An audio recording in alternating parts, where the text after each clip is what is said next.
Champ, I'm sure you would have liked to get a finish in there. Obviously, everybody does, but a title defense is a title defense. So give us the feel. After 5 rounds, how'd you feel about your performance tonight? I felt good. Just kind of dealing with all the circumstances that I had to deal with this whole week.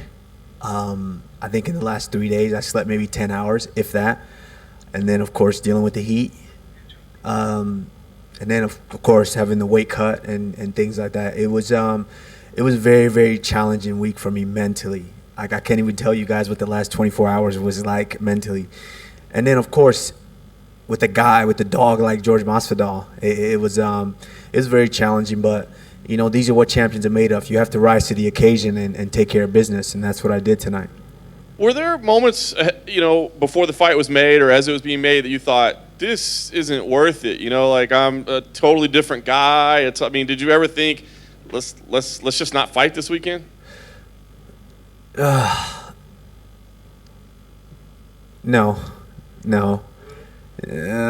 because this is the first time I spent 2 months away from my daughter, and that's tough for me because I love my daughter. That's pretty much one of the only things that I do when I'm back home in Florida. Is I'm in my house, play with my daughter, watch her gymnastics, watch her jiu-jitsu, and go to train. I had to do what I do best, and that's dominate a guy from start to finish. You guys spoke a little bit afterwards. I know there was some bad blood leading in, but can you share what was shared between the two of you? I think it's just a mutual respect. It's hard not to respect a man when you share 25 minutes with them in that octagon, punching each other in the face. And so, just mutual respect, and we both feel that we'll do it again. And absolutely, I would like a lot more time to prepare for a guy like that and really be able to dominate in the way that I want to, picking my spots and try to get that finish standing. It's funny because he said he wanted to make it clear, no excuses, but he said he wants to work his way back to you. But you're saying you want to do it too. Like, that wasn't good enough for you. You want to fight him again at some point? Yeah, absolutely. I think he's a veteran. He's a crafty veteran. He's got tricks that a lot to the untrained eye people don't see. He's got a lot of tricks there, but I would love to do that fight again. With especially you see my last couple fights. I like to pick my spots. I like to really pick a guy apart, and I've evolved so much, but I still got tools in the tool shed. So if I need to wrestle, that damn motherfucker, I'm gonna wrestle. But I need to showcase a lot more of what I have in the toolbox, and I would love to do that with a lot more time. Last thing for me, it looks like Gilbert Burns is next. Dana says he's the #1 contender. Do you feel that way, first of all? Then secondly, what do you do now? Do you go back to Sanford MMA and train for a little while? Do you guys wait to see what happens? How do you handle that? Well, you got to wait to see what happens. We all know what happens in the UFC. Nothing is for sure unless you're stepping inside that cage. That's when something is for sure. We learned that 6 days ago, and so it doesn't really matter. First and foremost, I need to get home to my daughter. That's what's important.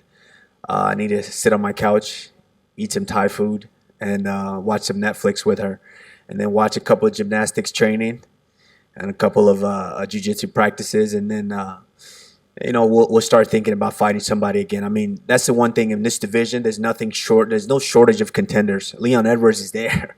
The guy's been tearing it up. Gilbert had an amazing year. He's there. Kobe thinks he's there. So, there's no shortage of challengers. There's always going to be a challenger, and they're always going to throw somebody in there with me.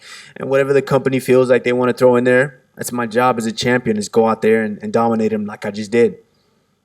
Kamaru, Jorge says he felt that even on the short notice, he was able to show that his wrestling is underrated in the game. Did you feel that he had better wrestling than you anticipated? No, it's not that I anticipated. I know his wrestling's good. Like, people were not giving him credit for that. I know his wrestling's good. He's one of the best at his takedown defense is very, very good. And you can see it in his style. When you watch a fighter, when they're afraid of someone's wrestling, afraid of being taken down, they're crouched over in a stance, they're very low, and they're afraid to throw kicks and things of that nature. Masvidal's not. He's standing straight up, bouncing up and down. He's firing off those kicks at will. And I knew he was going to be a tough guy. His wrestling's always been good, but, my wrestling's just a little bit better. You know, my wrestling is just a little bit better than everybody. Just tactically, how to put a whole fight together. I'm just a little bit better than everybody in this division. That's why I'm the champion. Online, there has been some negativity towards the fight, saying, "Oh, it was a bit boring" and stuff like that. But at the same time, you still Who said that? just like a multitude of fans and fighters have said, "Oh, it's dull." Yeah, well, maybe they need to get in there and fight Jorge Masvidal for 25 minutes and then say something. Well, I was going to say, because at the end of the day, you still had a dominant performance. You got 50-45 on two of the scorecards. So do you think that people need to start appreciating that domination? You know, okay, so you're not knocking him out, but it should still be respected. Well, that's the thing is there was a time where people started hating Floyd Mayweather because he was so dominant. And Floyd his defense was so good, and he was just so good at what he did. We can agree on that. He was so good at what he did to where everyone's like, "Oh, that's boring. He's not just fighting," because people want to see a bar fight. You know, we're risking our lives in there, and we've trained. What was the point of training each and every day, and then going in and just slugging around, taking punches? You train to be able to make someone miss, to be able to control them in a certain way. That's what training is for. So you're not in there just taking punishment at will. And I do that better than anybody. And so whoever is saying that, they can say whatever they want. But I went out there, I kept working. I worked for 25 minutes. Even when we were up against the cage standing, I mean, I worked for 25 minutes. I gave him opportunities to where he could have got off the cage. But, you know, he was there, he content staying there, and I kept working. And so whoever's saying that, they can say whatever they want. But come share the octagon with Jorge Masvidal for 25 minutes, and let's see what you're going to say.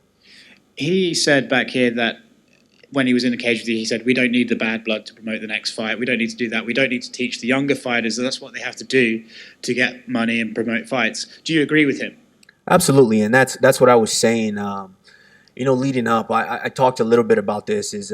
I felt that like he turned into. I think that was a statement I made that he had turned into something that he never wanted to be. And what I meant by that is that, you know, the whole trash talk and all of this, you know, Jorge Masvidal was, you know, the reason he had my respect is because he's a martial artist. And that's the first thing you're taught in martial arts is respect. And that's all I want to do. I want to come in here and I want to compete. And I think he wants to do the same as well. So, you know, it's a mutual respect thing there. You know, when you share the octagon with someone for 25 minutes, it's hard not to have that mutual respect. And I think we're both martial artists and we both share that. Last one from me. You want to fight him again. He wants to fight you again. You're the champion. If you could pick the next fight for Jorge Masvidal, who should he fight next to start getting back towards you? I mean, you know, he's a tough guy. I mean, I don't think he lost any fans tonight.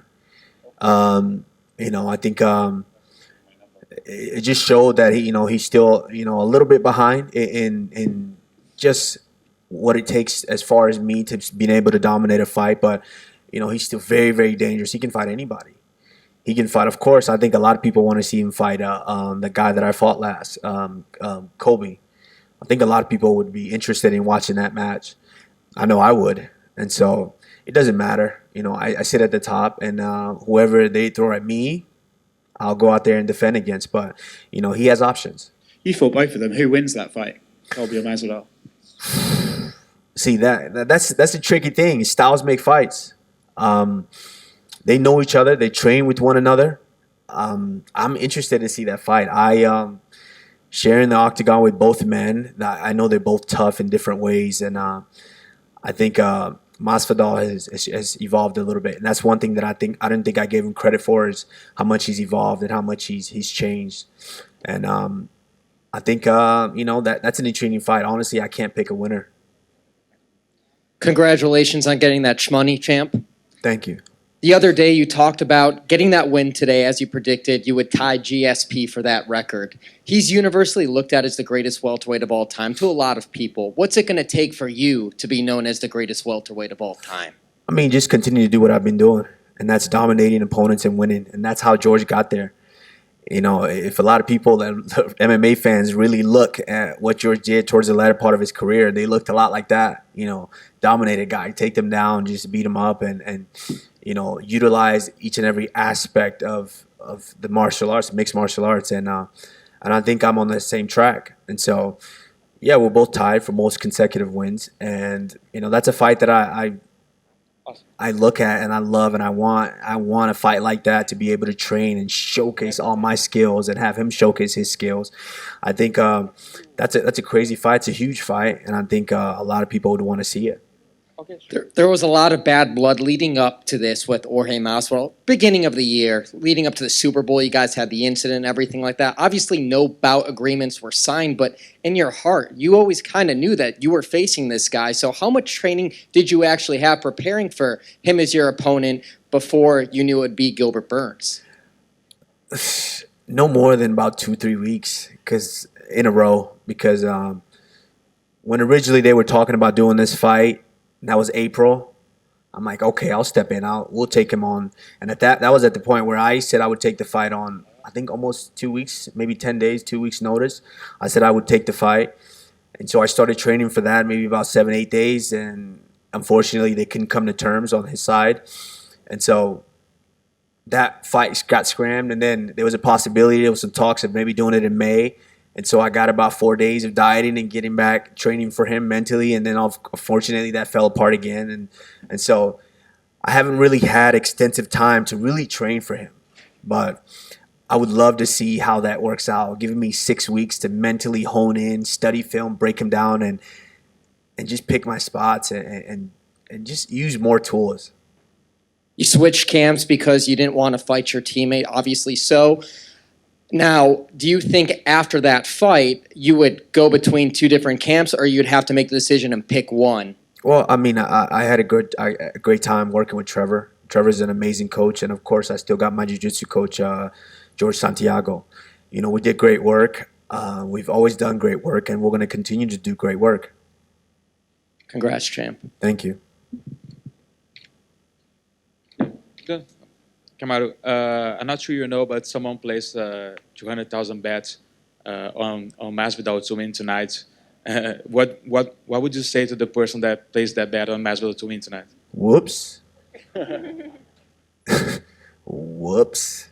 I mean, if you're going to bet money like that, you probably don't need it. So I hope he doesn't miss it. Would you advise this person to bet on you next time? Well, I mean, he should have done a little bit of research and just kind of see my track record and see my score and see what I've done to each and every one of my opponents. So, fortunately, they didn't do their research, but that's what you call gambling. Last one for me. The UFC announced today, just hours before the fight, that Jorge Masvidal would be on the cover of the UFC 4 video game. Did that bother you, seeing him on this, or do you kind of understand the UFC? No, it doesn't bother me at all. You know, George he's done a great job in the last year. He had an amazing 2019. He did some good things, picked some good fights, and some great things happened in those fights, as we know. And so, you know, he earned it. Nothing against that. Everybody has their season. Everybody has their thing. When I continue to go out there and do my job, at some point they're gonna realize, like, man, you know, this guy's the real deal. There's no opponent you can throw in front of him that he can't get through. So, you know, it is what it is. I wasn't bothered by it at all. I think he did a great job, well deserved for him. And of course, Izzy was on there as well. You know. Hi. So Dana said that Burns should be the next one for you. I would like to know how you see this match and how your guys' relationship stayed after he challenged you. Yeah, I mean, it is what it is. If that's what the company's going to make, that's what the company's going to make. I was willing. I prepared for a fight like that. I was willing and ready. And so it doesn't change anything. If that's the next fight, then, you know, once I get healed up and I'm able to get back in there, then I'll get back in there. But, you know, that's the one thing in this division. There's no shortage of contenders. There's dogs all sitting outside wanting what I have. So I have to just continue to train, get better, and go out there and take them all out one at a time. Just a follow-up question. Do you see yourself training with Burns again? Well, I mean, we'll see. Never say never. That's a motto that I live by. Never say never. Thank you. Kamaru, just a few thoughts on your side, just about your time here in general. Abu Dhabi, the culture, hospitality. How have you enjoyed your time here so far? Yes, I love Abu Dhabi. I love the UAE. You guys all know I'm an African boy, and I love it here. I wanted to fight this. I would have loved for this to be maybe in the winter, and so I could really actually enjoy, the whole facilities and the whole what's going on in this whole country, this whole region. And of course, this pandemic, it crushed a lot of different things. I mean, look at everyone. Look at the space between everyone in here. That kind of takes away from everything, and it took away from it tonight. I would like to come back. I've been here before, and I enjoyed it a little bit. I would love to come back. I was actually going to plan a vacation here until the pandemic hit. I would love to come back and really enjoy the whole UAE. That's it. Thank you, guys.